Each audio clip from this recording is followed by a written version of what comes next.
नमस्कार, आप देख रहे हैं न्यूज़ वन इंडिया। मैं हूं आपके साथ सपना शर्मा। इसी बीच बुलेटिन की शुरुआत करते हैं, जहां बेंगलुरु पहुंचे प्रधानमंत्री नरेंद्र मोदी। आपको बता दें, इसरो वैज्ञानिकों से मिलकर प्रधानमंत्री नरेंद्र मोदी ने बधाई दी है। चंद्रयान 3 की सफल लैंडिंग पर बधाई देंगे, ये जानकारी है।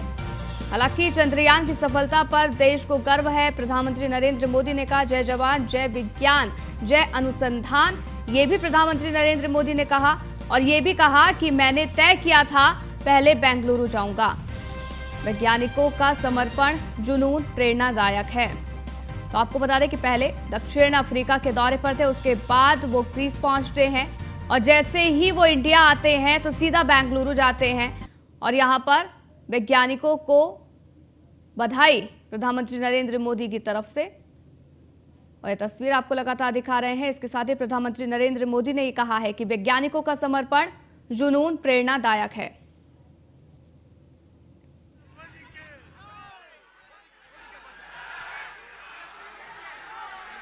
भारत माता की। मेरे साथ आप एक नारा बुलवाइए, आज के लिए नरेंद्र मोदी और क्या। वहीं आगे बढ़ते हैं। सीएम योगी आदित्यनाथ का आज वाराणसी का दौरा है। वाराणसी में आज लगेगा मंत्रियों का जमावड़ा। कई केंद्रीय मंत्री G20 सम्मेलन में शिरकत करने पहुंचेंगे वाराणसी। केंद्रीय कानून मंत्री अर्जुन राम मेघवाल, इसके साथ ही किशन जी रेड्डी आएंगे वाराणसी। G20 देशों के प्रतिनिधियों के भोज में शामिल हो सकते हैं सीएम योगी आदित्यनाथ। यूपी सरकार के कई मंत्री भी इस दौरान मौजूद रहेंगे। सीएम योगी काशी विश्वनाथ और भैरव बाबा का दर्शन पूजन भी करेंगे। तो सीएम योगी आदित्यनाथ का वाराणसी का दौरा है, और इस दौरान क्या कुछ कार्यक्रम है, इसकी लगातार जानकारी आप तक पहुंचा रहे हैं। कई मंत्री उनके साथ मौजूद रहने वाले हैं। काशी विश्वनाथ और भैरव बाबा के दर्शन वो करते नजर आएंगे। इसी के साथ आपको बता दें कि वाराणसी में आज मंत्रियों का जमावड़ा लगने वाला है। जैसी ही तस्वीरें आती हैं आप तक पहुंचाएंगे। कई केंद्रीय मंत्री G20 सम्मेलन में शिरकत करने पहुंचेंगे वाराणसी, ये जानकारी है। केंद्रीय कानून मंत्री अर्जुन राम मेघवाल, किशन जी रेड्डी आएंगे वाराणसी।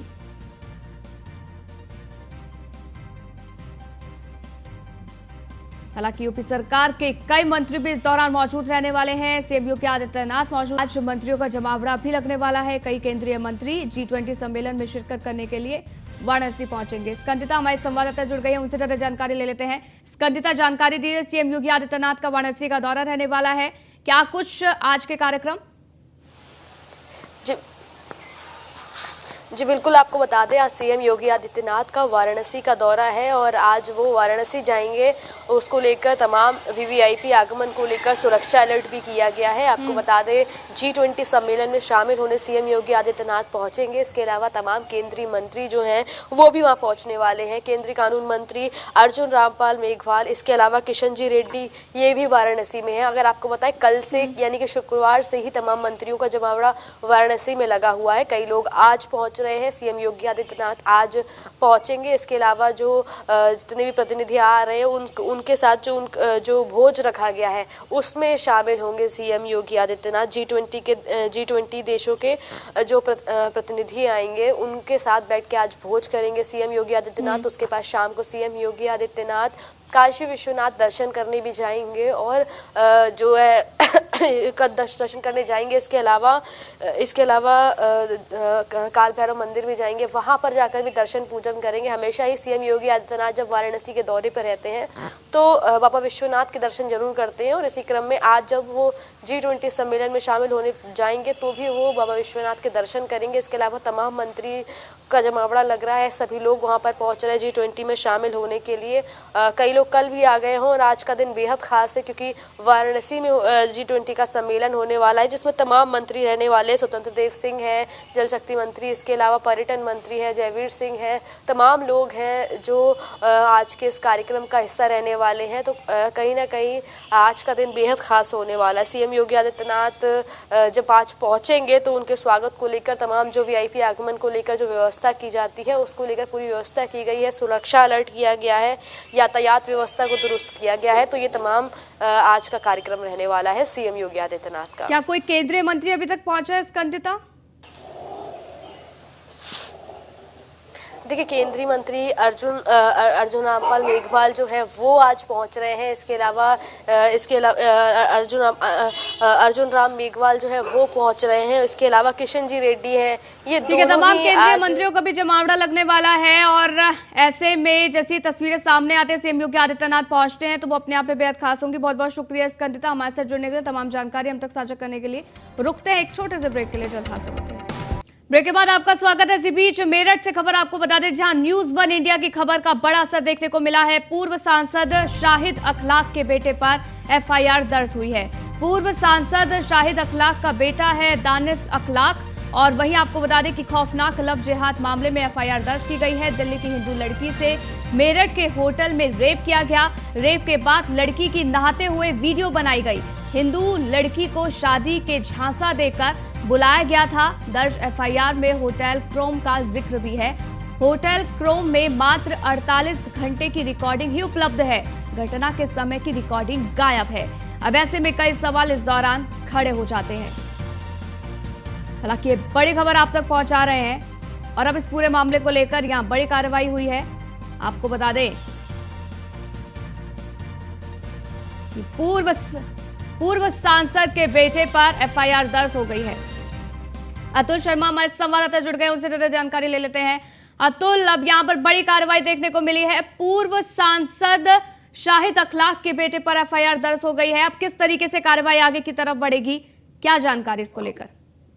देखिए, सपना उत्तर प्रदेश के अंदर अगर बात की जाए, मुख्यमंत्री का साफ तौर पर कहना है कि लव जिहाद के खिलाफ पुलिस सख्ती से कार्रवाई करे। लेकिन उसी के साथ अगर मेरठ की बात की जाए, पूर्व सांसद का बेटे ने एक हिंदू युवती को फंसाता है। प्रेम जाल में फंसाने के बाद उसे मेरठ बुलाया जाता है और उसके साथ रेप किया जाता है। जिस होटल में रेप किया जाता है उस होटल की सीसीटीवी की बात की जाए तो वो नजर नहीं आ रही है। डीवीआर में देखा जा रहा है कि उसको डिलीट कर दिया गया है। लेकिन उसी के साथ साथ सबसे बड़ा सवाल ये खड़ा होता है कि शादीशुदा होते हुए एक युवती को अनमैरिड बता करके, सिंगल बता करके अपने पास बुला करके रेप किया जाता है। जब युवती को पता चलता है तो उसे सभी जगहों से ब्लॉक कर दिया जाता है। युवती लगातार उससे ऐसी चीज की फरियाद करती है कि आप शादीशुदा हो, लेकिन वो मना कर देता है।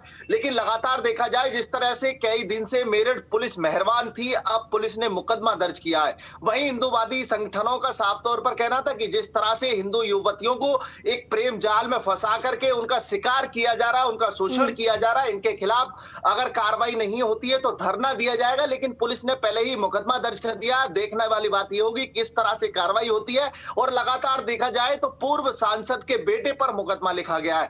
पहले भी इस तरह के कई मामले सामने आए थे, लड़ाई झगड़े से लेकर के वीडियो वायरल तक हुई थी और उसके बावजूद फायरिंग करते हुए वीडियो वायरल होती थी। लेकिन कहीं ना कहीं पूर्व सांसद के दबाव में पुलिस कार्रवाई नहीं कर पाती थी। अब जिस तरह से मामला देखने को मिला है उसमें मुकदमा दर्ज किया गया है। पुलिस का कहना है कि गिरफ्तारी भी की जाएगी। लेकिन सवाल यह खड़ा होता है कि पूर्व सांसद का बेटा एक हिंदू युवती को अपने प्रेम जाल में फंसाकर उसके साथ रेप, ये खड़ा होता है कि वहीं पूर्व सांसद का बड़ा बेटा अपने भाई की सारी करतूत बताता हुआ नजर आता है। तो कहीं ना कहीं देखा जाए तो मेरठ पुलिस पूर्व सांसद के बेटे पर मेहरबान नजर आती है। लेकिन और दूसरी तरफ देखा जाए तो परिवार के लोग उसका खुलासा करते हुए नजर आते हैं कि हमारा भाई दिल्ली जाकर के मिला था और उसके बाद उसे होटल में बुलाया गया, उससे मुलाकात हुई। लेकिन सबसे बड़ा सवाल यह खड़ा होता है कि हिंदू युवतियों के साथ किस तरह से ये जाल बिछाते हैं। और उसके बाद जो पीड़िता है उसने साफ तौर पर बताया कि और कई लड़की ऐसी हिंदू हैं जो इसके जाल में, चुंगल में फंसी हुई हैं। वीडियो बना करके उनको ब्लैकमेल किया जाता, परेशान किया जाता और उसके बाद वो जो पीड़िता है वो पुलिस के पास तक नहीं पहुंच पाती हैं। दिल्ली की युवती लगातार मेरठ के चक्कर लगा रही थी। उसके बाद मेरठ पुलिस ने देर रात मुकदमा दर्ज किया। थाना प्रतापपुर क्षेत्र में 376 में मुकदमा दर्ज हुआ और उसके बाद कहीं ना कहीं जो पुलिस है वो अब कार्रवाई के दौर में रुख बदलती हुई नजर आ रही है। क्या इसको लेकर किसी का बयान सामने आया है? क्योंकि पीड़िता की तरफ से साफ तौर पर यह कहा गया है कि कई हिंदू लड़कियां हैं जिसको अपने जाल में इसी तरीके से फंसाया गया था। साफ तौर पर लव जिहाद का एंगल भी यहां निकलकर कहीं ना कहीं सामने आ रहा है। अब क्योंकि यहां पर एफआईआर दर्ज की गई है और यह भी कहा जा रहा है कि जल्दी गिरफ्तारी हो जाएगी, लेकिन ऐसे में बड़ा सवाल ये उठता है कि इस कार्रवाई में इतना समय आखिरकार क्यों लगा? देखिए सपना, सबसे बड़ी बात यह है कि उत्तर प्रदेश के और मेरठ की बात की जाए तो पूर्व सांसद बसपा से रहे हैं शाहिद अखलाक, और उनके अगर परिवार की बात की जाए तो काफी रसूखदार परिवार है। राजनीति की अगर बात की जाए तो काफी लंबा कैरियर पूरे परिवार का राजनीति का रहा है, तो उसको लेकर के कहीं ना कहीं मेरठ पुलिस राजनीति के दबाव में काम नहीं कर पाती है। मेरठ पुलिस कहीं ना कहीं मेहरबान रहती है। 3 दिन बाद मुकदमा दर्ज होता है और पीड़ित दूसरी बार जब एसएसपी दफ्तर पहुंचती है तो वहां पहुंच करके फरियाद लेती है कि क्या कार्रवाई चल रही है, जो उसने एप्लीकेशन दी है उस पर पुलिस क्या कार्रवाई कर रही है। तो एसएसपी साहब शाम तक का वक्त देते हैं और शाम को उसमें फिर मुकदमा दर्ज करती हैं। जबकि अगर बात की जाए, पीड़िता ने सभी होटल की वीडियो से लेकर चैट से लेकर जिस दिन से पहली घटना से बात हुई है और उसके बाद में जब तक बुलाया गया है, उसके साथ रेप किया गया है, उस सभी बात को लेकर के पीड़िता ने सौंपा है, तथ्य सौंपे। लेकिन उसके बाद भी जो मेरठ पुलिस है वो कहीं ना कहीं मेहरबान नजर आ रही थी। मेरठ पुलिस के एफआईआर दर्ज करने में थोड़ी देरी कर दी है यहाँ पर। अब हालांकि देखना होगा कि आगे किस तरीके से कार्रवाई की जाती है। अतुल, बहुत बहुत शुक्रिया हमारे साथ जुड़ने के लिए, जानकारी हम तक साझा करने के लिए। आगे बढ़ते हैं। यूपी कांग्रेस के प्रदेश अध्यक्ष अजय राय ने महात्मा गांधी और भीमराव अंबेडकर की प्रतिमा पर माल्यार्पण किया। वहीं अजय राय से न्यूज़ 1 इंडिया ने खास बातचीत की है, जहां पर उन्होंने कहा कि आज लौह पुरुष को याद किया जा रहा है। साथ ही अमरमणि की रिहाई को लेकर कहा कि बीजेपी सिर्फ बेटी बचाओ का नारा देती है। और क्या कुछ कहा है आपको सुनाते हैं। कांग्रेस के नवनिर्वाचित प्रदेश अध्यक्ष हमारे साथ में। सर लौह पुरुषों को आप याद कर रहे हैं, आज क्या संदेश देना चाहते हैं लौह पुरुषों को याद करने में? अरे उनका आशीर्वाद ले रहे हैं भाई, उनका आशीर्वाद मिलेगा तभी ना हम लौह हो पाएंगे। बिना लौह पुरुषों का आशीर्वाद लिए लौह कहाँ से हो पाएंगे, ताकत कहाँ से बढ़ेगी। तो आज महात्मा गांधी, जिनके दिखाए पर पूरा देश चीज़ें चली, संविधान के रचयिता अम्बेडकर, इन सबका प्रणाम करते हुए और आगे हमारी चीज़ें मजबूती से आगे हम लोग काम कर पाएँ, बढ़ पाएँ, इनका आशीर्वाद, इनका स्नेह हमारे ऊपर बना रहे। क्या रणनीतियां होने वाली हैं कि आने वाले समय में लोकसभा चुनाव की बड़ा प्रदेश है, उसकी जिम्मेदारी आपकी अब रणनीतियां आपको सड़क पर दिखाई देंगी, इतना मैं कहना चाहूंगा। पूरी कांग्रेस पार्टी सड़क पर दिखेगी। अमरमणि त्रिपाठी की बात करते तो आज कोर्ट में जो है पैरवी हो रही है। नहीं, देखिए अमरमणि त्रिपाठी, और चाहे वो चिमयानंद हो, चाहे सेंगर हो, ऐसे सभी लोगों की भारतीय जनता पार्टी मदद कर रही है। और ऐसे अपराधियों को जो महिलाओं को मारते हैं, रेप करते हैं, उनकी हत्या करते हैं, उनको ये सरकार पूरी तरीके से छोड़ रही है और अपनी वॉशिंग मशीन में डालकर उनको धो रही है। इसकी कांग्रेस पार्टी निंदा करती, भर्त्सना करती। घोसी विधानसभा की अगर बात करें तो वहाँ पे जो है बातों का प्रत्यारोप, वहाँ हमारा समर्थन मिलेगा। आप जाएंगे? समर्थन हमारा मिलेगा। आप जाएंगे? समर्थन मिलेगा। ये थे हमारे साथ में प्रदेश अध्यक्ष कांग्रेस के अजय राय। उनका साफ तौर पे कहना है कि घोसी विधानसभा सीट पे हमारा पूरा समर्थन रहेगा। इसके साथ ही साथ अमरमणि त्रिपाठी पे भी उन्होंने तर्क करते कहा है कि ये सब जो है एक ही, अगर बात करें तो आप इसमें एक ही लोटे के बंदे हैं और उसमें वॉशिंग मशीन से भी अगर साफ किया जाए तब भी वो साफ नहीं होंगे। कैमरामैन अमित सहानी के साथ मैं संदीप मिश्रा, न्यूज़ 1 इंडिया। फिलहाल के लिए बस इतना ही, रुकेंगे एक छोटे से ब्रेक के लिए। देखते रहिए न्यूज़ 1 इंडिया।